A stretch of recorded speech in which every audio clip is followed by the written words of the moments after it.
hal penting dari indikator trading. Kadang-kadang kita kan galaunya di situ ya, karena kan di situ dilihat orang beda-beda.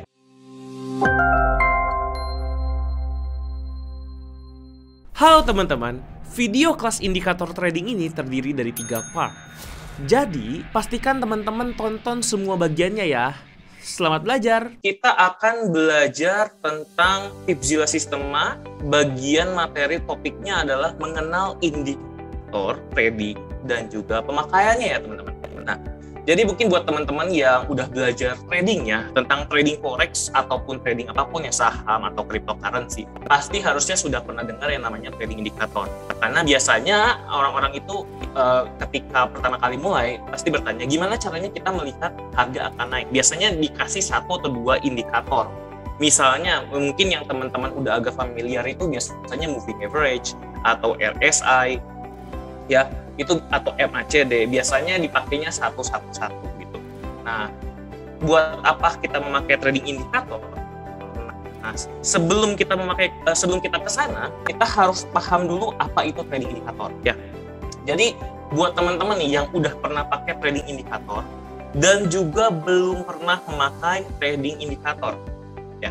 Jadi pertama, sebelum kita membahas apa saja trading indikator itu dan bagaimana cara memakainya, ya kita harus tahu dulu apa sih definisinya, ya kan? Karena percuma aja kita belajar tapi kita nggak tahu apa yang kita pelajari. Nah, jadi indikator trading adalah perhitungan matematis yang digunakan sebagai garis pada grafik harga sebagai alat bantu ya.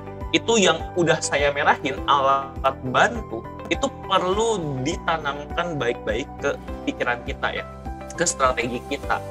Karena itu penting banget. Jadi jangan, karena biasanya kesalahannya itu adalah trading indikator dijadikan sebagai parameter utama.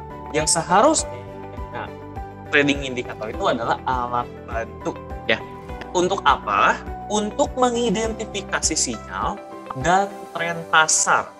Jadi sebenarnya trading indikator itu ya hanyalah alat bantu ya, dan dia berasal dari perhitungan matematis untuk kita bisa mengidentifikasi sebenarnya market ini mau naik atau mau turun sebenarnya.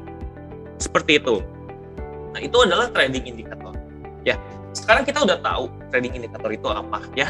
Alat bantu buat kita open posisi nanti. Alat bantu buat kita dapat profit. Sekarang apa sih yang akan kita bahas hari ini?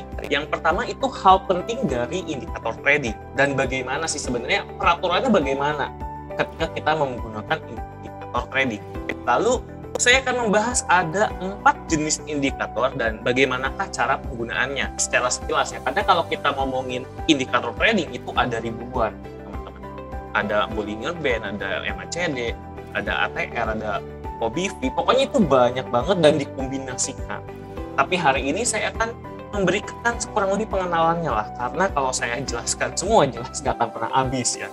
Mau kita habisin sebulan nonstop tanpa tidur pun kita akan tetap gak akan cukup juga gitu. Nah, lalu yang terakhir itu kita akan menentukan gimana sih langkah-langkah kita dalam memilih indikator ya teman-teman. Nah, oke, kita masuk ke materi yang pertama ya. Hal penting dari indikator trading. Jadi indikator itu yang pertama, sekali lagi diingetin, indikator adalah hanyalah alat bantu ya. Kita tidak pernah menggunakan indikator untuk open position trading. Kita hanya menggunakan indikator sebagai alat bantu untuk mendukung strategi yang kita buat. Kalau teman-teman udah tahu kan kita biasanya pakai apa ya? Yang pertama kali kita diajarkan itu biasanya kita kan diajarkan ada support, ada resistance kan? Ya, kalau misalnya break support maka dia akan jatuh ke bawah, kalau misalnya break resistance maka dia akan terbang ke atas. Seperti itu. Nah, sebenarnya market itu kita harus analisis selalu dari support, resistance, trend line. Itu udah harus wajib banget ya, harus wajib banget kita paham. Udah 3 ini kita harus paham ya. Sisanya itu kita main-mainin dengan sebagai alat bantu. Nah, setelah dari support, resistance, dan trend line ini baru kita memakai indikator trading untuk mengkonfirmasi. Biasanya seperti itu ya. Gitu. Untuk mendukung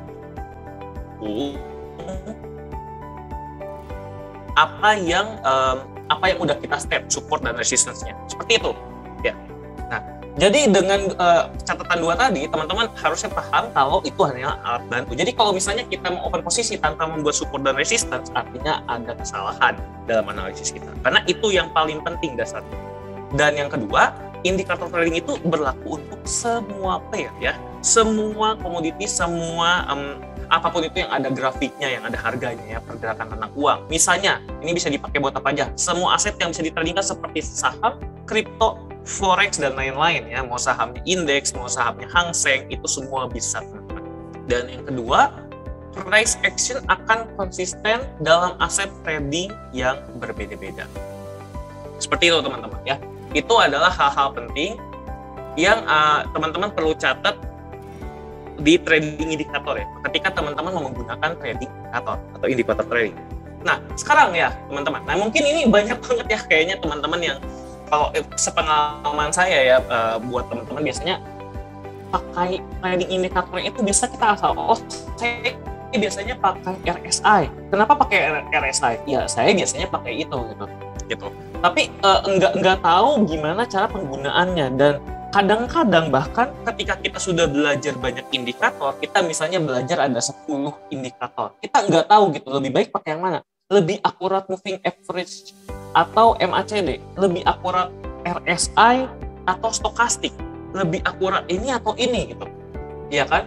Biasanya kita tuh pusing karena kebanyakan kita pakai semuanya biasa. Nah, itu adalah kesalahannya sebenarnya. Dan hari ini saya akan menjelaskan 4 jenis indikator dan cara penggunaannya. Ini supaya apa? Supaya kita bisa membatasi pemakaian indikator teman-teman. Jadi kita tepat sasaran indikatornya. Kita lanjut ya. Apakah Bapak dan Ibu sudah lelah belajar ilmu trading? Ribuan indikator teknikal, ribuan materi teknikal, Fibonacci chart pattern, candlestick pattern, harmonic pattern, semuanya pusing. Tenang, Bapak Ibu tidak sendirian. Ikuti kelas Gold Hack. Di kelas Gold Hack ini, kami akan membagikan cara trading yang paling simple di market gold secara harian, di mana Bapak dan Ibu bisa mempraktekannya hanya 5 menit sehari. Tanpa perlu pakai indikator, ngapalin chart, pakai robot. Metode ini sendiri sudah kami praktekkan selama 5 tahun terakhir, dan di kelas nanti kami tidak akan membagikan terlalu banyak teori, tetapi kami akan langsung mempraktekkan bagaimana caranya trading langsung di market emas. Untuk Bapak dan Ibu yang mau tahu bagaimana caranya, Bapak dan Ibu bisa langsung klik saja link di bawah ini. Saya tunggu di kelas nanti.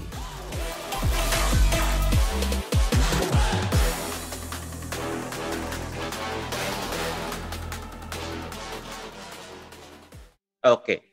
Jadi yang pertama itu ada indikator tren teman-teman ya. Indikator tren dari ini jenis ya. Jadi ini bukan namanya kayak RSI, itu udah spesifik. Ini indikator tren. Kita bahas yang indikator tren ya teman-teman. Jadi seperti yang namanya ya, ini namanya jenis juga indikator tren. Artinya apa? Artinya indikator ini indikator yang bisa memberitahukan arah tren teman-teman. Arah trennya itu sebenarnya mau naik atau mau turun. Itu kan yang paling penting. Lalu yang kedua, terlihat seperti ombak saat dicap. Dan yang ketiga, contoh indikator tren yang akan kita bahas kali ini adalah MACD dan moving average. Sebenarnya indikator tren itu ada banyak banget, tapi kali ini kita akan bahas 2 aja, supaya teman-teman punya at least 2 opsi lah di setiap jenis ya teman-teman. Nah, kalau teman-teman bingung tren itu apa ya, tren itu seperti ini ya, uptrend, sideways, downtrend. Nah, kita sebenarnya bisa menggunakan trend line ya untuk melihat tren. Tapi dengan adanya indikator tren ini, kita bisa melihat tren dengan lebih jelas teman-teman. Nah, kita coba yang pertama. Ini moving average. Ini yang paling terkenal harusnya sih. Biasanya ketika kita trading itu biasanya salah satu yang indikator yang kita pakai pertama kali itu biasanya moving average, karena ini paling simple. Nah, kalau teman-teman lihat di sini, moving average yang mana? Yang ini nih ya. Ini yang warnanya biru muda. Garis ini sebenarnya bisa kita jadikan alat bantu teman-teman. Kalau kita lihat. Ini yang saya bahas adalah moving exponential moving average 200 ya. Nah, sebenarnya eksponen moving EMA 200 ini, bagaimana sih kita cara pakainya? Sebenarnya gampang, teman-teman. Kalau kita lihat di sini ya, ini. Pokoknya patokannya kalau kita memakai indikator ini EMA 200 ya, exponential moving average 200, kalau misalnya chartnya ada di atas EMA garis yang biru muda ini, artinya dia kecenderungannya kita harus apa? Harus beli. Kita kecenderungannya buy. Apapun yang kita lakukan sebisa mungkin kita buy. Kita bisa sih sell di sini kan, terus kita profit di sini. Iya, tapi lebih bagus itu buy. Karena trennya artinya sedang naik, teman-teman. Nah, tetapi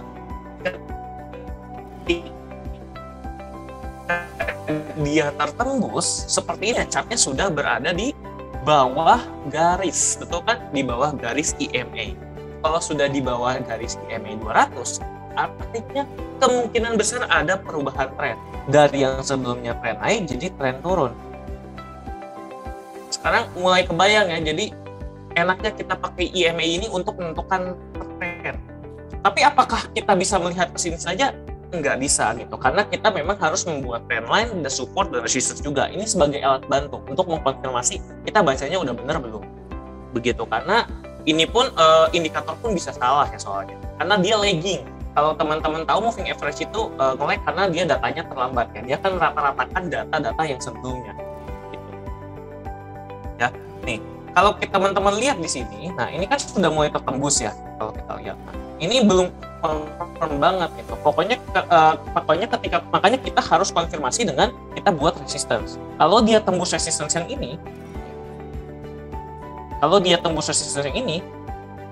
tembus nih break di sini. Nah, itu baru terjadi perubahan harga sebenarnya, perubahan tren jadi naik lagi.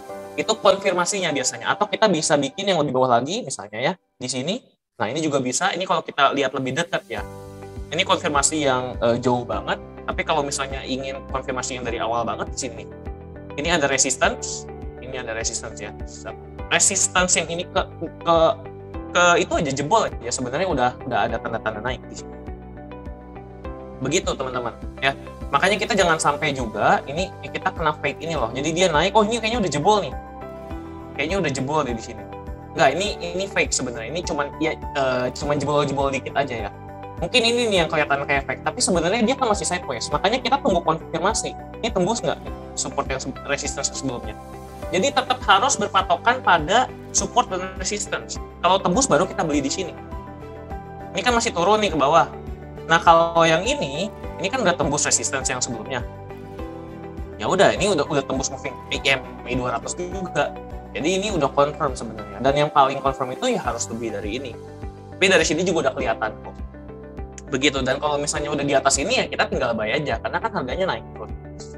Itu moving average. Dan ini juga sama nih. Ini kan akhirnya nih tembus juga kan di sini. Perubahan tren lagi langsung di sini. Tembus lagi nih. Ini kelihatan banget ya. Pakai EMA 200 ini sebenarnya enaknya untuk memprediksi tren. Begitu. Ini juga sebenarnya EMA 200 itu bisa jadi batas support juga ya atau resistance. Seperti ini kan dia tidak bisa tertembus ya. Tuh, kita bisa lihat ini juga. Nah, apakah EMA 200 apakah EMA yang sebenarnya gini, EMA itu sebenarnya ada banyak jenisnya. Ada yang 20, ada yang 50, ada yang 100, ada yang 200. Ini tergantung jumlah yang ingin dirata-ratakan. Semakin besar moving average-nya, semakin besar angkanya, itu dia semakin landai, gitu. Semakin susah berubahnya. Jadi semakin akurat lah bisa dibilang. Tapi sebenarnya keakuratannya itu yang penting teman-teman ngerti konsepnya, gitu. Seperti itu. Ini konsepnya kurang lebih sama. Cuma keakuratannya semakin tinggi itu semakin bagus. Makanya biasanya kita pakainya ya. Ini kan sebenarnya EMA-nya itu udah banyak. Kalau misalnya EMA-nya bukan 200, ada kemungkinan dia kayak gini nih. Ini EMA 20 nih biasanya. Kayak gini, ngikutin. Jadi dia nggak begitu jauh dari chart. Kalau EMA 50 mungkin ada di tengah-tengah ya. Mungkin seperti ini nih. Kalau EMA 50 nih. Jadi agak berbeda, tapi agak keluar-keluar. Gitu. Jadi berbeda-beda. Karena dia kan periode yang dirata-ratakannya itu berbeda. Nah, itu konsepnya ya teman-teman untuk moving average. Kita bisa pakai. Nah, selanjutnya ya teman-teman. Nah, ini nih, teman-teman bisa lihat patokan ini, moving average di atas EMA 200 itu berarti uptrend, buy. Kalau di bawah EMA 200 itu berarti downtrend sell. Kalau misalnya kita pakai EMA yang lain gimana? Nah, itu biasa penggunaannya agak berbeda ya. Biasanya kalau EMA 200 itu umumnya untuk penggunaan ini, untuk penggunaan melihat tren. biasanya. Tapi kalau untuk yang IMEI 50, biasanya ya, biasa paling sering itu 50 sama 200. Ini untuk jadi batas support resistant. Support yang dynamic. Coba cek.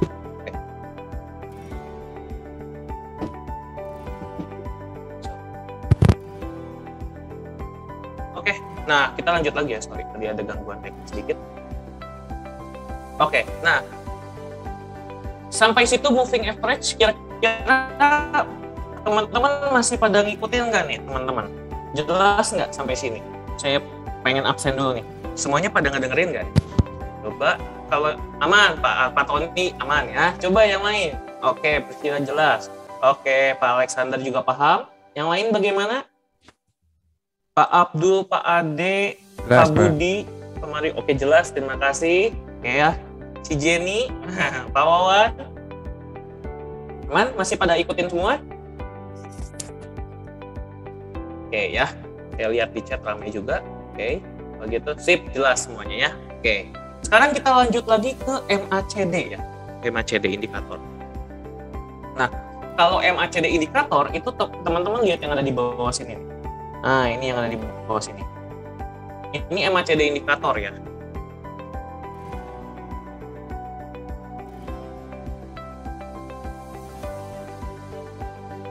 Sebenarnya MACD indikator ini kategori yang satu lagi. Jadi di angin itu agak sama-sama karena dia campuran. Nah, tapi konsepnya seperti apa ya? Jadi kita kan ini inginnya langsung tahu cara pakainya aja ya. Nah, jadi gini. Jadi kalau teman-teman lihat di sini, mungkin bisa agak di zoom ya. Jadi di sini kan ada warna biru sama warna orange ya. Garis warna biru sama garis warna orange. Kita lihat ke garis yang itunya aja. Nah, garis warna biru itu kita sebut sebagai garis MACD. Sedangkan garis orange itu kita sebut sebagai garis signal. Nah, itu yang teman-teman perlu pahami di awal istilahnya. Kita lanjut ya. Nah, misalnya ya teman-teman, kita lihat area yang udah saya kotakin ini warna kuning ya. Nah, di sini. Ketika garis MACD biru itu di atas, di bawah garis signal ya, teman-teman. Artinya dia ada persilangan nih. Ini kalau teman-teman lihat di sini, saya coba gambarin. Ini warna biru ya. Coba saya kasih biru muda ya. Kita bisa zoom nggak bisa. Apa? Jadi seperti ini nih gambarnya nih. Gini. Ini udah mau turun. Terus dia ada warna orange kayak gini.